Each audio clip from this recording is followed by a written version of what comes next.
All right, if everybody will sit down, we're going to get started.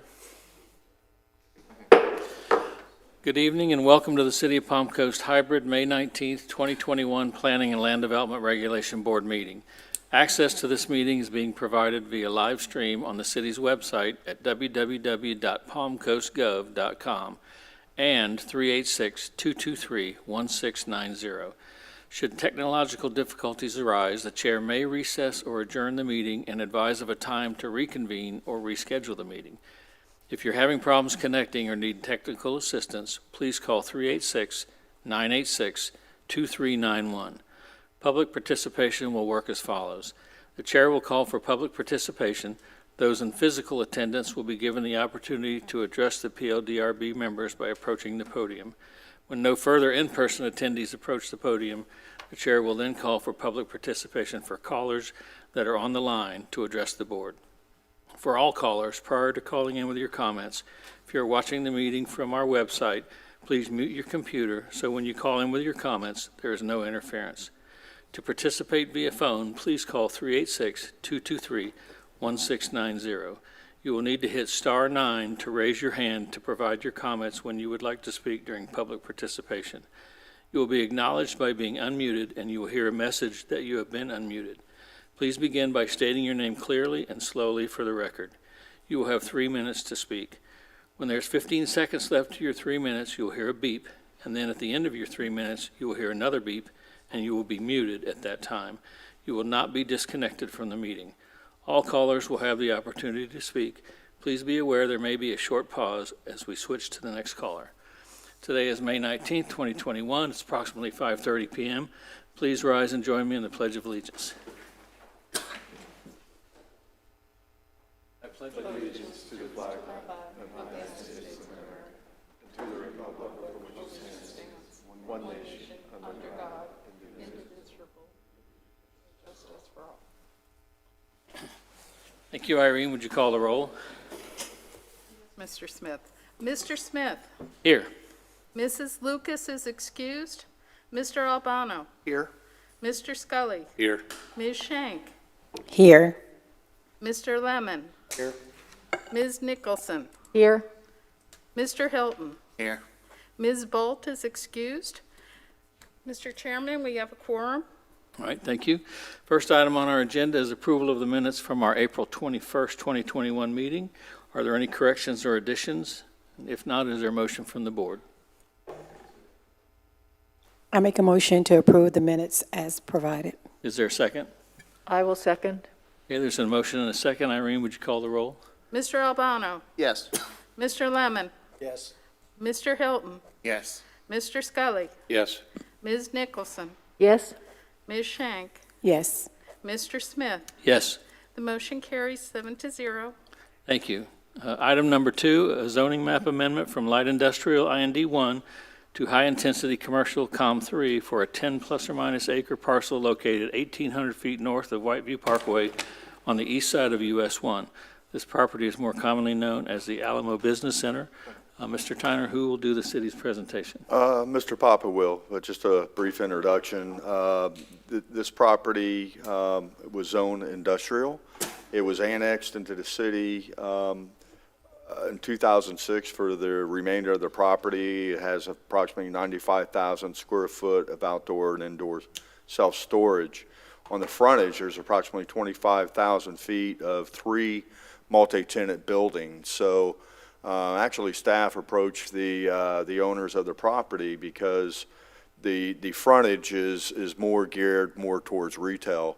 And actually, prior to us annexing into the city of Palm Coast, it was actually zoned commercial, the frontage portion. So when it came over to the city, the entire property was industrial. So we're recommending that it would go to COM 3 or commercial for the frontage. But with that said, Mr. Papa will have the staff presentation.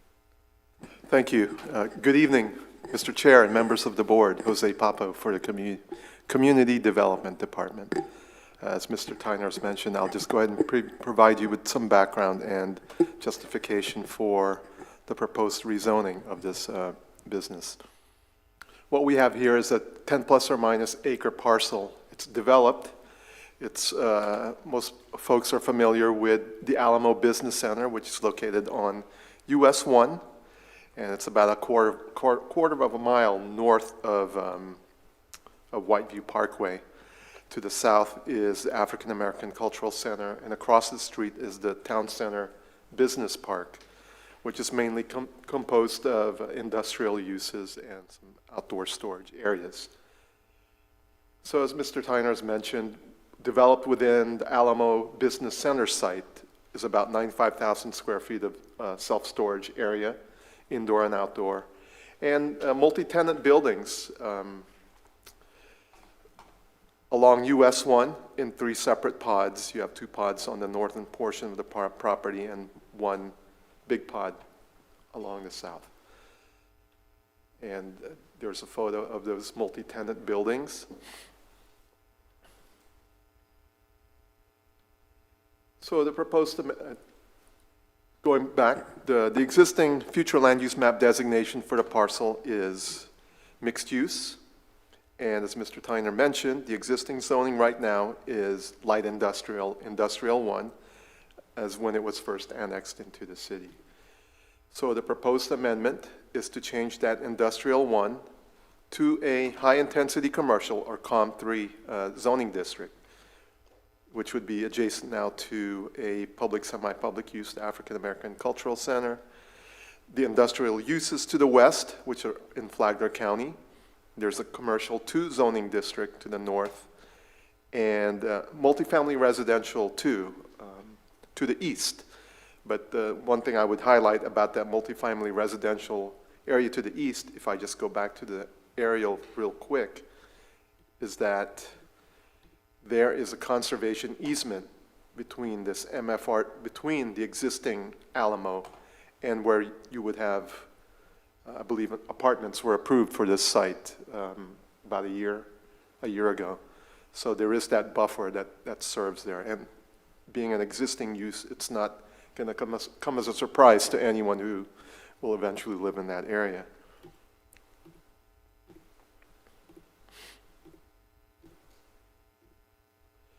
So looking for its consistency with a comprehensive plan, again, it's a developed site, so it is consistent with those policies that there'll be infrastructure available and only expanding urban uses in where infrastructure is available.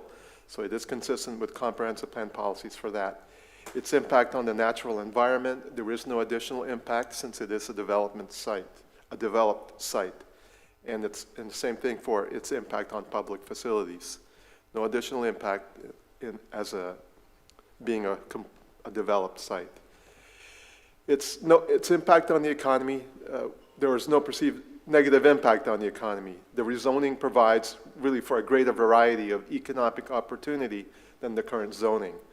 And by that, what we mean is that the light industrial zoning district was a little more limited in what could go into those multi-tenant spaces. It would allow an office, but only if that office is tied to a light industrial use. What the change will do is really expand that potential for office uses there, and that it could be an office really just, it could be a professional office. It could be an office tied to, let's say, a nonprofit. It would also allow for retail uses along within those multi-tenant space. Right now, there is a sandwich shop that's approved there, Knuckle Sandwich. In order for that sandwich shop to go in there, it needed a special exception. If we were to bring it back to a commercial 3 zoning district, they would have been able to operate from that location without a special exception. So I think the complement of the high intensity, or I would say the retail and office uses that would be allowed by the commercial 3 district is in complement to, of course, what's already in the area, and might provide some added services to the employees in that area. While the commercial 3 district also protects what's already existing on site, and that's the light industrial or the storage uses that are on the back half of the property. So that's the impact on the economy. We think it's positive. Changes in circumstances or conditions. The owner is responding to a change in market for commercial space and at the same time expanding potential uses on that site. I've briefly gone over the compatibility with approximate uses and development patterns, compatible with the parcel to the north, which is zoned commercial also, to the west, which is zoned for industrial use, and the area to the east conservation easement, while the parcel to the south is the African American Cultural Center. Does it accomplish a legitimate public purpose? We believe it does. It provides for additional retail and commercial office opportunities in an area with really limited amount of such uses at this time. I think the town center business park is fairly full, and although it's only been open a short time, there is. Hold on. Unmute? Yeah. Sorry. I believe I was going to be muted while going online. So it does provide for complementary uses to the surrounding area, and that is a legitimate public purpose for the rezoning.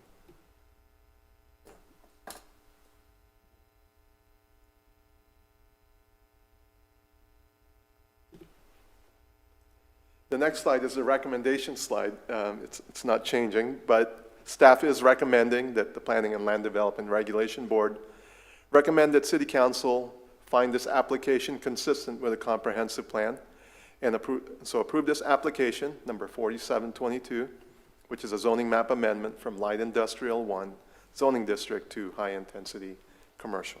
And there's I'm sorry. And so beyond this, it will, of course, with any zoning map amendment, we will have 2 City Council public hearings. The applicant is here if there are any questions that he needs to answer. All right, thank you, Mr. Papa. Does the applicant wish to make any presentation? Nope, okay. Come back to the board. Are there any questions of of Mr. Papa or the applicant? No? Okay, we'll open up the public hearing. Any member of the public that wishes to come forward and address the board on this subject, please come up to the podium. You'll state your name and address for the record, and you have 3 minutes to speak. Is there anybody in the audience that wishes to come forward? All right, seeing none, are there any online? Okay, none online, okay. Back to the board then for any further questions or an action. I would, Chairman, I'd move that we recommend approval to the City Council of application number 4722 to rezone the Alamo Business Center from light industrial to high intensity commercial COM3. And that includes finding it consistent with the comprehensive plan? Yes. Okay. Is there a second? I'll second it. In a second. Irene, would you call the roll? Mr. Albano, Yes. Mr. Lemon, Yes. Mr. Hilton, Yes. Mr. Scully, Yes. Ms. Nicholson, Yes. Ms. Shank, Yes. Mr. Smith. Yes. The motion carries 7-0. Thank you. We'll move on to item 3, the tribute rezoning, application number 4738. Thank you, Mr. Chairman. This is rezoning. Flagler Pioneer Group is proposing to rezone approximately 10.85 plus or minus acres of vacant land located at East Old Kings Road and about 1/3 mile north of State Road 100. It's adjacent to an already existing MFR2 zoning district that the Planning Board recommended approval some time ago to City Council. Mr. Hoover, Senior Planner, will have the staff report, followed by a presentation by the applicant. Good evening, Bill Hoover from the Planning Division. The parcel is not quite 11 acres, and it's located about 450 feet east of Old Kings Road in a 1/3 mile north of State Route 100.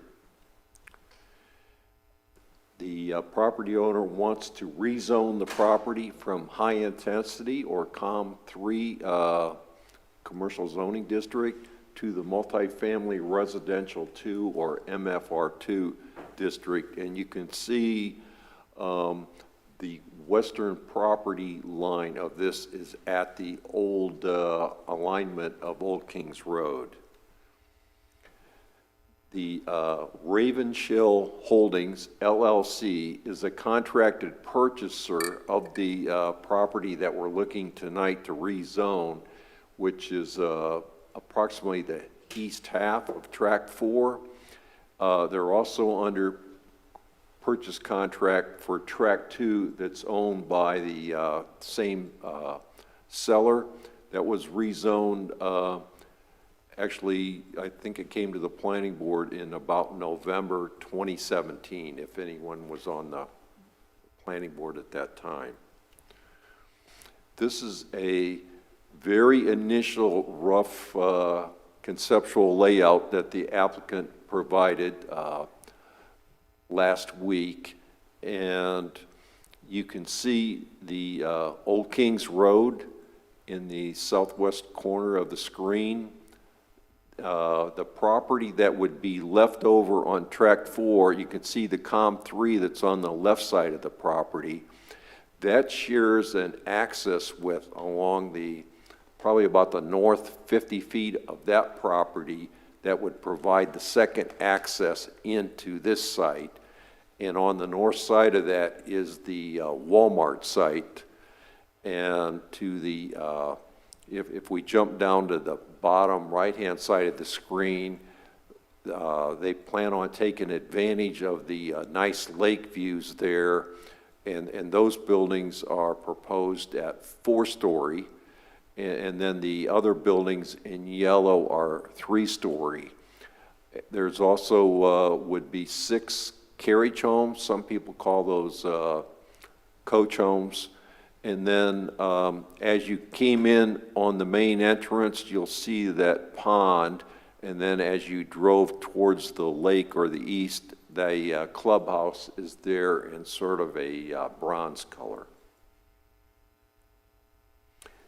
The future land use map of the site is mixed use. And you can see the mixed use pretty much runs along the Old Kings Road corridor. To the east of that, we got a big section of Graham Swamp. And then this is the zoning. So we have a large section of high-intensity commercial zoning. And so this site would align next to the MFR2 zoning property to the south, so they'd end up with about 22 acres.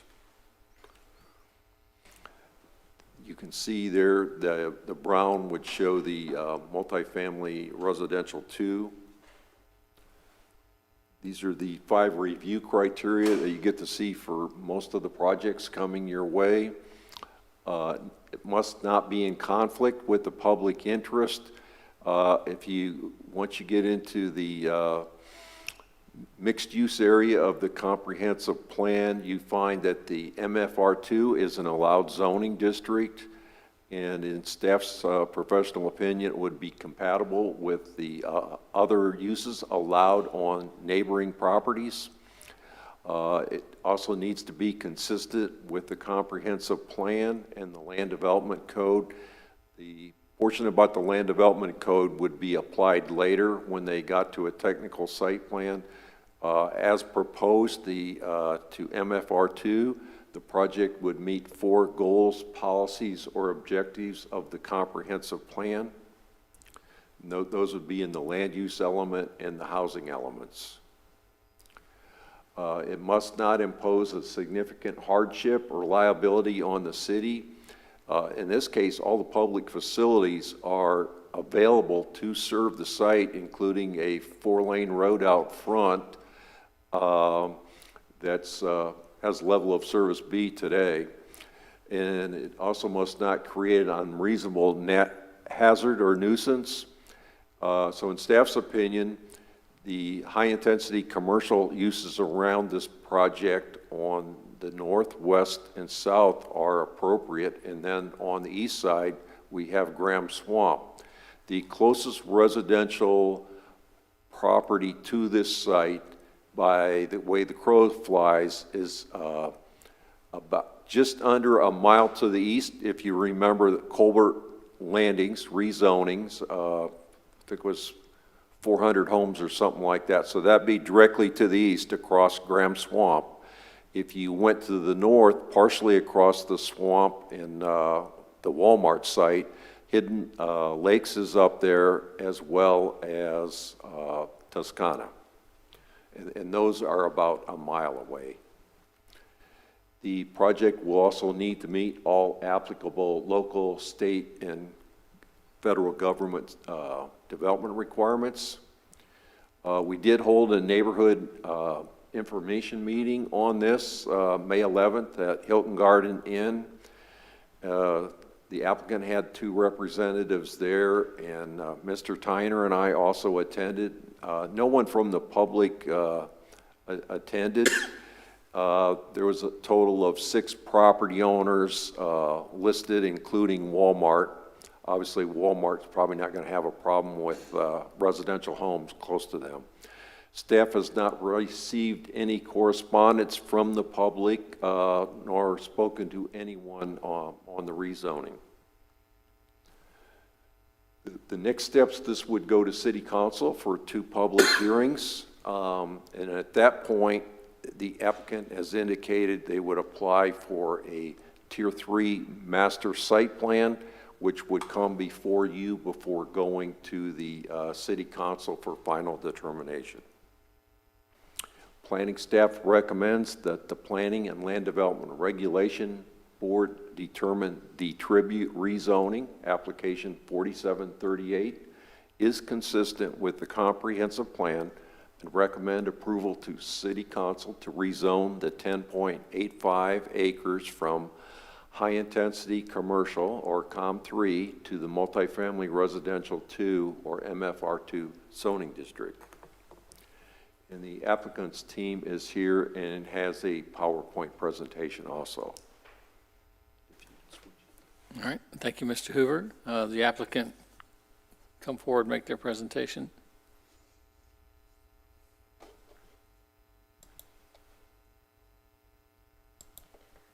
Thank you, Mr. Chairman. Yeah. You can say, there's not a button for that, is there?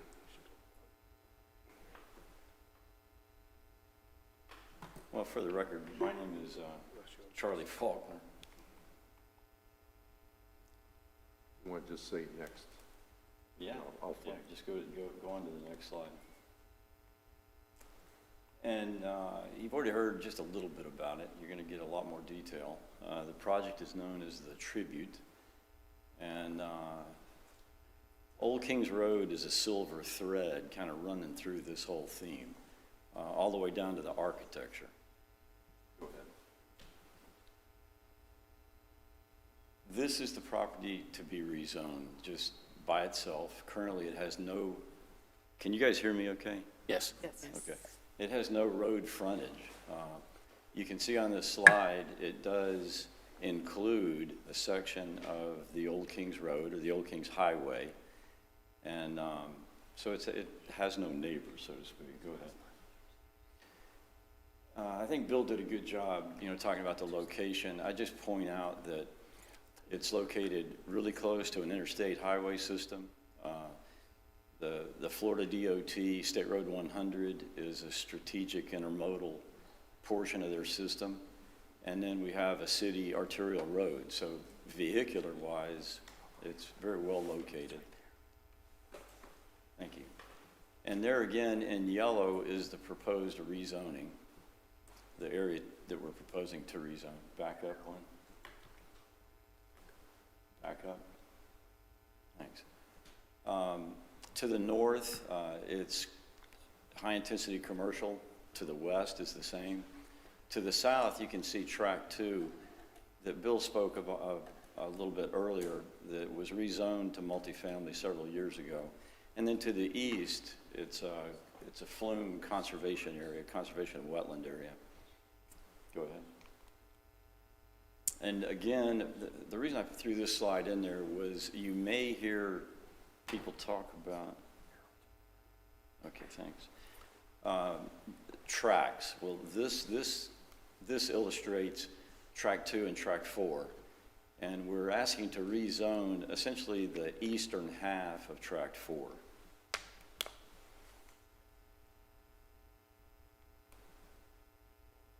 Where do I point this? Towards the computer?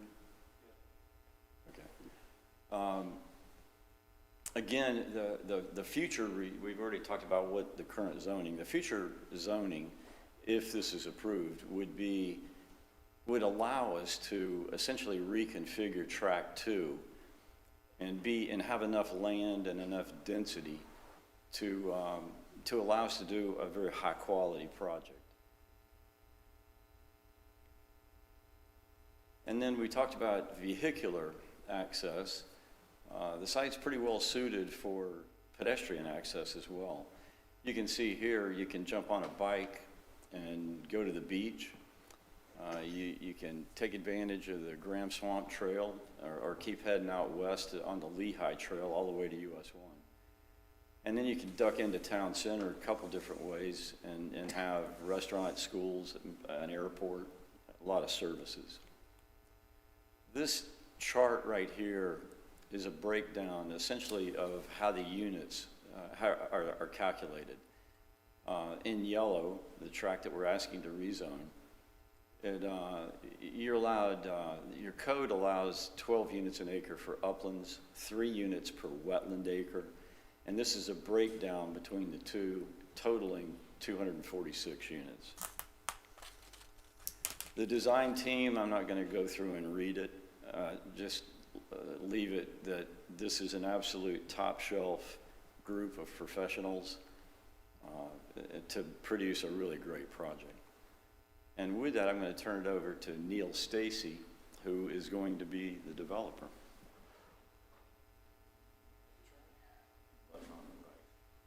Okay. Good evening. Thank you for taking the time to listen to this presentation. I'm very excited about the opportunity to talk about this site with you today. Again, my name is Neil Stacy. I'm with Ravens Hill Holdings. We are the developer, different name, but same people who just completed the Tuscan Reserve Apartments here in Palm Coast. If you're not familiar with that, it's a hop, a skip, and a jump away from here, just behind the Chevy dealership, Tom Gibbs Chevy dealership.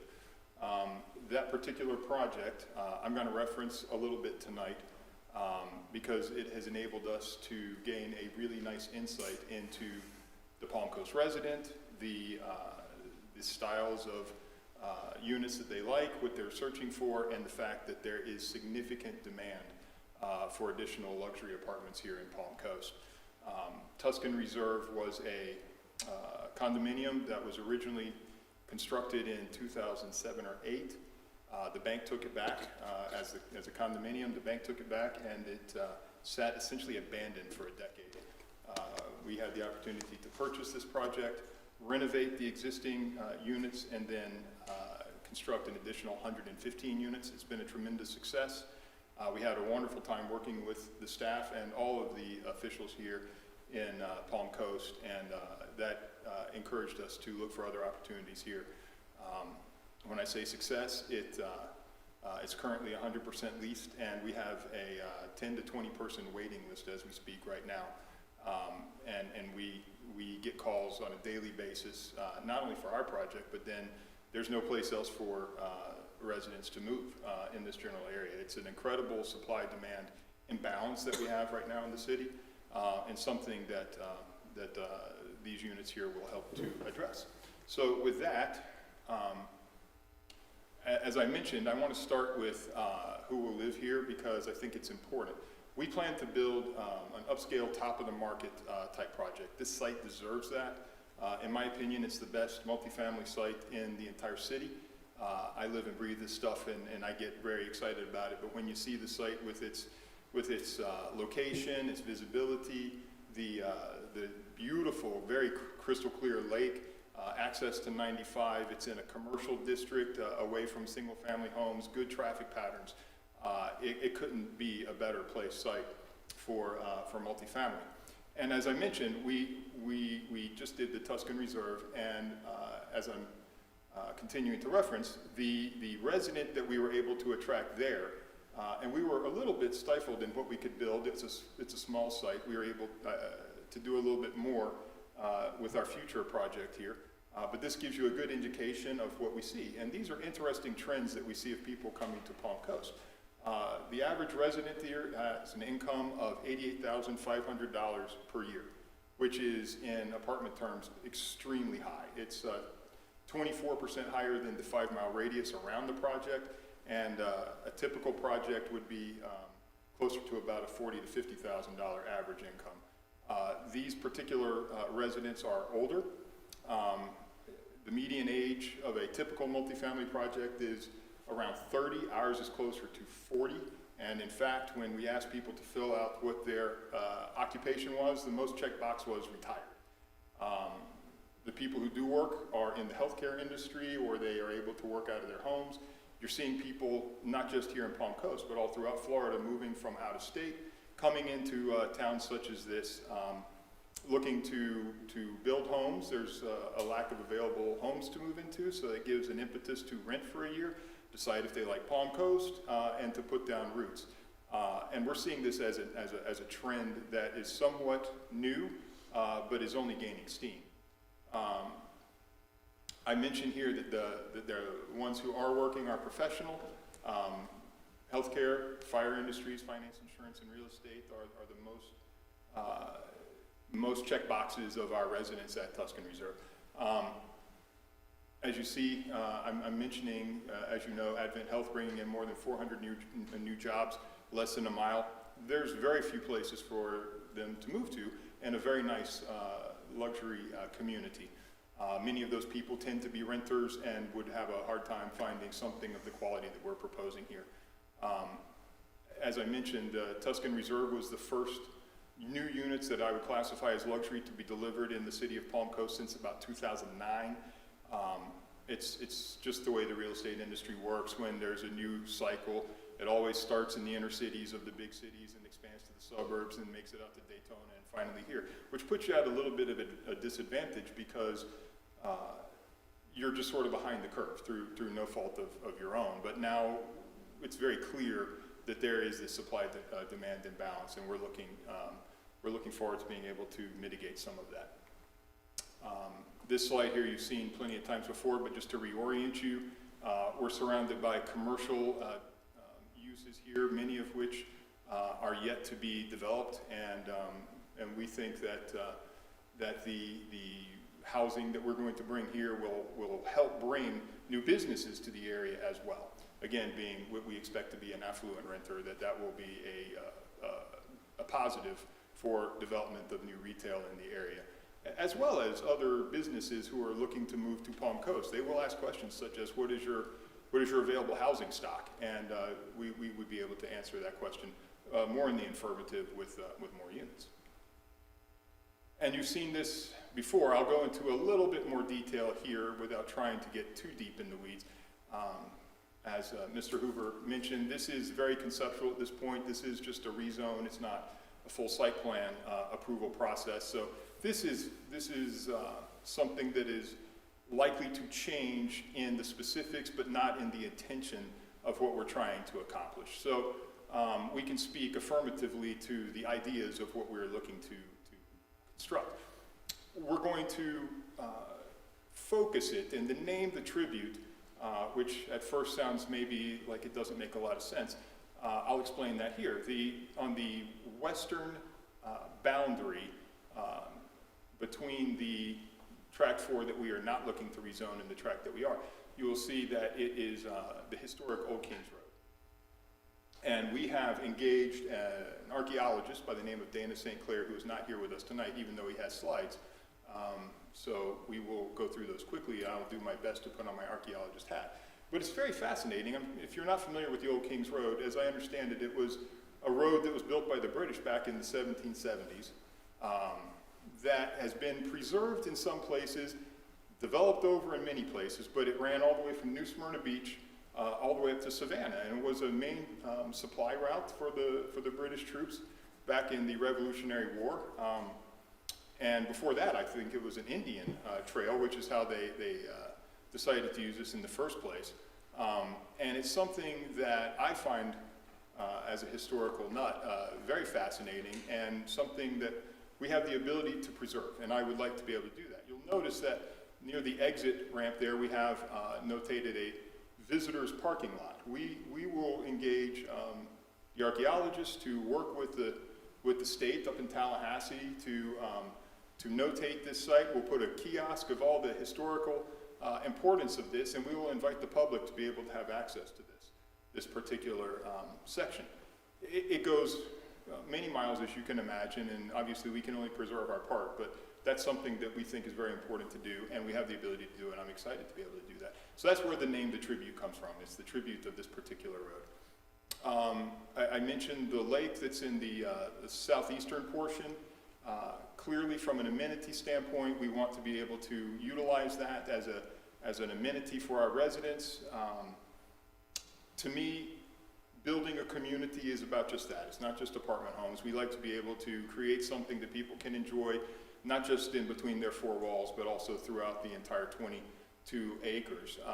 And so we plan to over-amenitize this site and get people, it's Florida, we like to do things that, I'm not saying we're inventing the wheel, but we do put an emphasis on outdoor amenities. So one of the things that we did at Tuscan Reserve that we'll recreate here is you'll see a pier leading up to a seating gazebo out in the middle of the lake.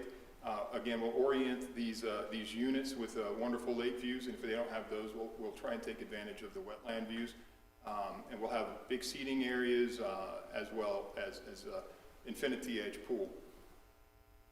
The Old Kings Road is going to be the emphasis and the inspiration for our archaeological style, which I envision as like an old Florida, Charleston, Savannah type of white batten board archaeology. I have some pictures here of what we asked the architect to put together. And again, it's very early, but you'll notice the type of architectural style that we're intending to replicate. Lots of windows, some porches, the A-frame roofs, white boards. So these are the types of things that I think, again, lend to the project and being cohesive. Going back to this slide here, as you'll notice, and again, this will be tweaked, but what we're going to try and create is, as you come in the entry, the site is well treed. Our landscape architect that we hire is one of the best in the area, who actually designed the Jurassic Park ride at Universal a while back. At Tuscan Reserve, we don't have to do this, but we were required to put in 97 trees. We put in 245. It's something that we think, it's not that expensive, but it's something we choose to do because we think it really adds to the ambiance that we're trying to create. So when you come in, we're probably going to move that pond a little bit and create a little bit of a trail, because one of the things that doesn't work in our favor is it's a little bit of a jog to get over to where the clubhouse is, so that you can enjoy the pool and the beautiful, the infinity edge pool overlooking the lake. But we're going to design that kind of like I use an example of a Magnolia Lane at Augusta National, where you're going to drive through a beautiful treed entryway and you'll see a little cabin in the woods, and that'll be your clubhouse.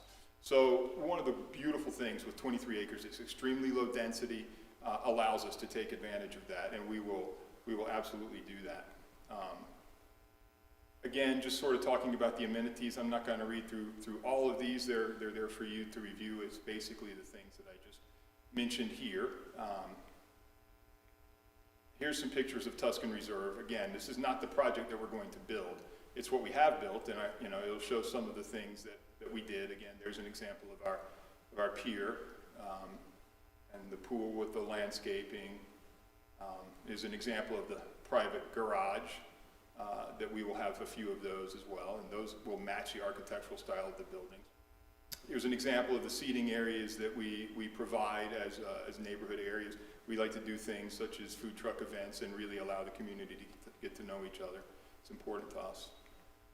Just another view here of that seating area. as well. And here's an example of an aerial of the project. And the reason I bring this in is because we were constrained, as I mentioned, with only 8 acres here. And we had to take what was essentially a busted project and turn it into something that I think the community can be proud of. We had to have the parking on the outside, and essentially the site plan was designed for us. But you'll notice we still have trails in the western part here in the triangle. You'll see we have a putting green. We have just a number of things that we'd like to integrate. And we'll be able to do even more of that with the acreage almost 3 times the size. So 2 times the number of units, 3 times the size. Somebody asked me what makes it a luxury apartment, and obviously the interior finishes are important, and you can see some of these here. One of the things that I think is important is that we like to provide a little bit larger units. This is somebody's home, and things such as storage space are very important. So we have coat closets, we have large walk-in closets in bedrooms, pantries, you know, for food. These are the types of things that, you know, an extra 100 square feet on average of a unit that we try to provide maybe to the competition. Not everybody, we're not the only ones with that philosophy, but we think it's important. Also with luxury, we like to do things that maybe you don't get credit for, but people who live there like. Sound penetration, it's multifamily, but we put in additional sound penetration between the floor ceiling assemblies so that you don't hear neighbors walking quite as much. We put sound penetration between the walls to try and make sure you don't hear your neighbors' conversations. Again, when people are shopping for an apartment, they don't ask that question. They won't pay any more rent for it, but they sure are happy when they live there. And here's again just some examples of what we did at Tuscan Reserve.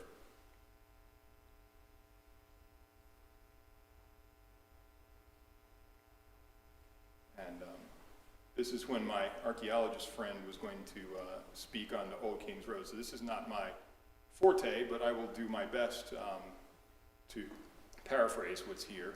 And I find this very fascinating. So again, built in the 1770s, and when Florida stayed loyal to the Crown, it became really a home base for a supply route for the war effort for the British. And you see, he calls it essentially the first interstate highway in America. And you see some areas that have been preserved locally from here. Here's one where the original mason bricks exist. And so that's just something that we, again, will look to maintain and preserve, and we will protect that on our property. This will be our traffic study, and I think I'm going to turn this over here to Mr. Charlie again, who will pick this presentation up. Thank you. Thank you. Okay, I'm not Sans Lassiter, but you put a lot of work into this. And I'm not going to, traffic engineering can be really, really dry, and y'all have probably already discovered that. So I'm not going to dwell on it. Essentially, we ask him, traffic-wise, what does this mean? You know, right now, currently, it's zoned high-intensity commercial. If we take it to multifamily, well, what's it going to do to the cars, trips? So what this is this amount of acres and is vested through an earlier agreement that you're going to hear a little bit more about shortly. And to a 0.2 FAR. So if you use 0.2 FAR in this many acres, it yields, 95,000 square foot shopping center. That using the IT generation, that will yield, 4,500, 4,600 trips, daily trips, and 414 peak hour. If you take that same amount of acres, you downzone it to multifamily, you yield roughly 123 apartments. The daily trips are 700, peak hours go all the way down to 54. This would take me 5 minutes to walk you through it. If you want the 5 minutes dissertation, I'll give it to you. Otherwise, I'll try to answer questions. And now I'm going to turn it over to Jay Livingston to wrap things up. Thank you. Good evening. Jay Livingston here. I represent Flagler Pioneer Group, which is the landowner of this piece as well as the piece to the south.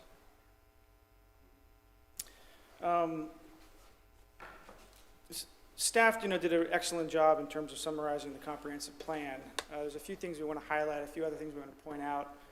Before I get onto the slides, Mr. Faulkner mentioned the agreement and some vested rights. When the city and the landowner, Flagler Pioneer Group, as well as Kings Point, which is the owner to the south, worked on the realignment of Old Kings Road, there was an agreement that they entered into which allowed them to transfer the existing right-of-way where you drive on now with the old Old Kings right-of-way that now goes through the middle of the site. And that agreement, we transferred the land. We also were able to parcelize these lots because we were creating new parcels that didn't exist before. They had a road going through the middle of them. That's the genesis of the Track 2, the Track 4. That agreement also vested these properties with concurrency at a .2 FAR that's built into the agreement in exchange for the contribution to the transportation system. So those numbers that Mr. Lassiter prepared were based upon that vested amount. The actual FAR in COM 3 is 0.5. So right now we don't have a concurrency issue. We're at level of service B with a level of service C standard. So the intensity of development can actually exceed what you saw in those numbers based upon the Land Development Code floor area ratios. I just wanted to point that out because what was vested in terms of what we're protected against a concurrency problem in the future, we don't have it right now. You could build up to the maximum amount without creating any problems. This is a different detail of the future land use map. And as you can see, in addition to it being primarily mixed use, when the city adopted its future land use map, it adopted certain areas that have circles on them, and those are village centers. They're scattered throughout the city. One of them was this area. And one of the unique things about village centers was that it encouraged not only a mixed-use development, but also a mixture of certain types of uses, including multifamily uses. In fact, the desirable mix of land uses in the village center, this is a comprehensive plan policy, is up to 25% multifamily residential. So in terms of the original comprehensive plan of the city, the comprehensive plan of the city now, the concept always was that there would be residential in all mixed-use areas because that's the whole purpose of the mixed-use designation. But in these village centers, the concept of creating a true mix where you'd have that integration, this is one of those areas that was originally planned for that. Obviously, we moved in that direction with the original rezoning. Now we're just adding some acreage to it to achieve the quality of product that Mr. Stacy spoke about. I'm not going to go through these. These were also covered in the staff report, but the housing element of the comprehensive plan does call for a diversity of housing types. We believe this contributes to that.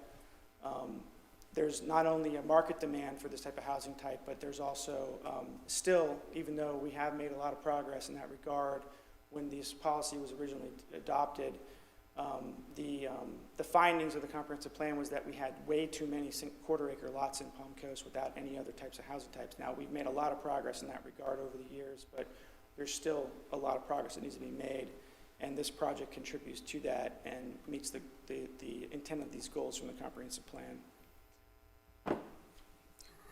This is kind of circling back to the Old Kings Road because it's such an important part of this project. I took a little bit of a closer look at the site plan for this slide so you could see it, but the concept is to create this linear park which fulfills comprehensive plan goal 4.5, which is to promote cultural resources.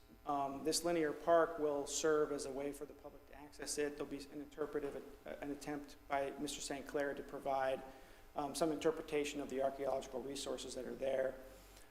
It also will, hopefully, when the rest of this area develops, will be able to be tied into the pedestrian network, which already exists. That map that Mr. Faulkner showed you is all the existing pathways the city did everybody a service when they put in Old Kings Road with the realignment, because they put that sidewalk in on the side with the bike paths. Those tie into the sidewalk that goes to State Road 100, which you can take all the way over the bridge to the pier if you want to. Graham Swamp back to Colbert, you can take Roberts Road around. All those, where there's any sidewalks missing right now, as you can know with the developments happening, they're all being tied together.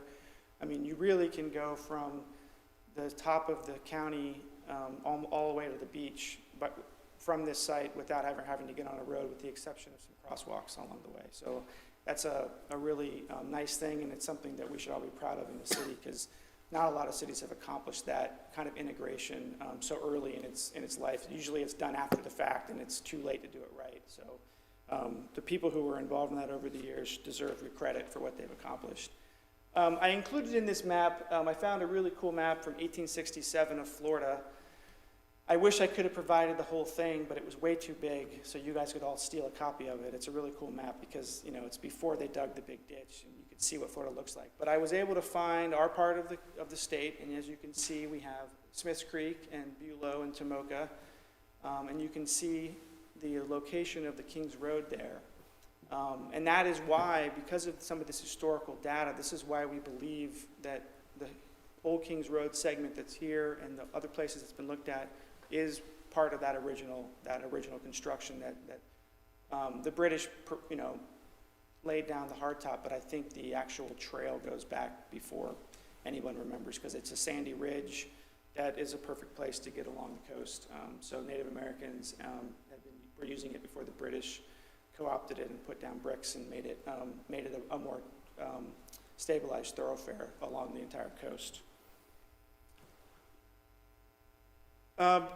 Last time I was before you, since we were talking about a project that was not really similar to this one, but involved changing the land use from the predominantly commercial office entitlements along Old Kings Road, a question was asked about, you know, should we be giving up entitlements? And it's an excellent question, because there's what looks like on the map significant entitlements. What those actually are, I think deserved a more intensive analysis, so we did that. What I did here is I went through, and you can, every single parcel used in the analysis is listed at the bottom. The ones that are highlighted are ones that had split zoning on them, so I couldn't confirm the acreage to a T, but using the city's GIS mapping tool, we were able to get relatively close, and I rounded down on everything to avoid any overstatements of the entitlements. I excluded a significant amount of entitlements from this chart as well. I did not include the Old Kings Gardens project, because that application is still pending, and whether, if it moves forward, it would be to change the property to DPX, so there was no reason to include that. I also excluded a couple of ones that were so split by meandering conservation areas that I couldn't determine the acreage. That includes Lot 12 at Kings Point, which is 8 acres. Old Kings Gardens is 52 acres, so those are not included in this table. Taking what I did include as listed in the charts, this is the approximate acreage. So we have 105 acres of COM 2. This is from Old Kings Road to Palm Coast Parkway. We have 105 acres of COM 2, 117 acres of COM 3, 19 acres of Office 1, and 27 acres of Office 2. The permitted floor area ratio in the land development code is shown, and then the totals of what that adds up to in terms of floor area that can be constructed with these entitlements. It's a total between the combined 2 and 3 of the commercial designation of 4,378,100 square feet. And then with the Office 1 and 2, 801,456 square feet. So significant entitlements that can be built, not including this project, not including the 52 acres at the Old Kings Gardens, not including Lot 12 at Kings Point, and a few other areas that were cut out because of just the difficulty of determining the actual acreage. Now, what does that mean? It's pretty interesting what it means. We're all familiar with this building because we're inside of it right now. I use this as a comparison for office because we can see the size. And based upon the office entitlements, just on that segment of Old Kings Road, remember, this is not including Town Center, this is not including all the other commercial and office areas in the city, we can build 19 city halls in terms of office space, of what's being left over not including the office that's at Old Kings Gardens and some other parcels. So 19 city halls, we have enough space for that on Old Kings in terms of just the entitlements. It also amounts to 15 city centers, which we all know because we can walk out and look at it. So we can build 15 of those. So significant opportunity still to build office space, even with this rezoning. Commercial is even a little bit more intense. If we wanted to build 5 Volusia malls, we have enough entitlements to do that just on Old Kings Road in terms of the overall floor area ratio. So as you can see, there's according to Volusia Mall's leasing page, they have 144,193 leasable square feet. And that's the equivalent of five Volusia malls. So of what we can build on Old Kings Road. And then a little bit of a better context, I think, because of what would probably go up. That would be 12 Tanger outlets, which we're all familiar with. That's just this particular facility. If you've been to Tanger, you know there's other facilities around it. You could build 12 of just that facility that's highlighted there, not the Sam's Club, not the Blaze Pizza, and the other places that they are. So probably enough in commercial and office entitlements on Old Kings Road now to service the entire city. And those are just the entitlements in that corridor.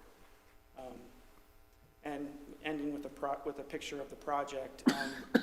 So, you know, as the staff report shows, this is consistent with the comprehensive plan in a number of ways. It's going to satisfy a demand that the city clearly has for these luxury type apartments. The one that we have that Mr. Stacy spoke about is overbooked and has a waiting list, so this will satisfy that demand. And it's a really good way to meet that village center standard in the comprehensive plan to create a community that has that integrated commercial and residential component without impacting a residential neighborhood, without creating any traffic problems, if anything, reducing the traffic problems, next to a road that's already been improved, 4-lane with sidewalks, and will hopefully contribute towards spurring some of the commercial development that we're hoping for. Although they didn't show up, I did speak to the general counsel for Walmart, and he was very excited that there were rooftops going up. They don't have any plans to build a store, but the more rooftops that go up, the more likely there will be development of that type or some other type on that property. The same thing with Kings Point and all the other commercial properties around there. So for that reason, we would hope that you could support the project so we can move on to City Council. We're all here to answer questions, so if you have any. All right, thank you very much. Thank you. Bring it back to the board. Any questions of the staff or applicant? I have a question for City Council. I think I have a conflict here. The current property owner is a family member of mine, so. Yes, depending on the nature of your relationship, what kind of relative it is, but... So he's my brother-in-law. He's married to my sister. Okay. So yes, please, if you would fill out, Irene can give you the form to fill out and indicate that you have a conflict. Okay. All right. That's all right. Any other questions from the board of the applicant or staff? Okay. I have one question.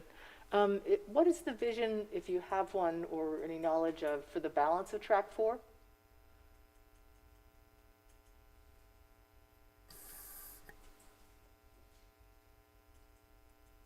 Well, it's going to maintain its commercial 3 zoning designation. We've looked at a couple of options in terms of maybe subdividing into 3 parcels or 2 parcels. There's a shared access easement with Walmart that I'm attempting to let Walmart let us build now so we can actually integrate that into the project. Otherwise, it'll be some kind of a temporary secondary access until that ultimately develops. So that has to be integrated into it.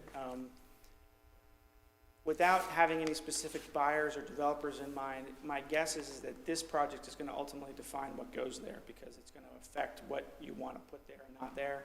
You're also going to have the benefit of that linear park that's now going to be the dividing line between the 2 things. So no specific uses, but it would be anything compatible with this use that's permitted in the COM3 zoning district. That's the best we can tell you right now because we haven't had any inquiries. Hopefully these types of developments start driving that kind of development. Any other questions from the board? All right, we'll open the public hearing. Any member of the public that wishes to address the board on this matter, come forward, state your name and address. You will have 3 minutes to address the board. Anyone here wishes to address the board? Okay, seeing none, are there any online? None online? Okay, any further staff or applicant comments? All right, back to the board. What's your pleasure? I would like to make a motion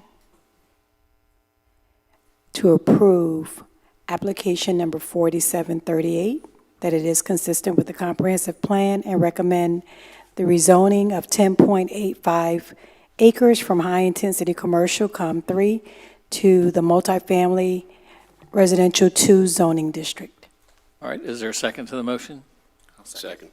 All right, there's a motion and a second. Irene, would you call the roll? Mr. Albano, I'm sorry. Sorry, Mr. Albano. Mr. Lemon, Yes. Mr. Hilton, Yes. Mr. Scully, Yes. Mr. Nicholson. That's Mrs. Nicholson, and she says Nicholson. yes, too. Sorry. Ms. Shank, Yes. Mr. Smith. Yes. The motion carries 6-0. All right, thank you very much. A nice presentation from the staff and the applicant, thank you. Excellent presentation. Is there anything else from the staff? No, sir, I'm good. All right, anything from the board? I did have a reminder that May 26th, we have our Citizen Advisory Task Force meeting here at 5:30, and you should have all received the agenda already.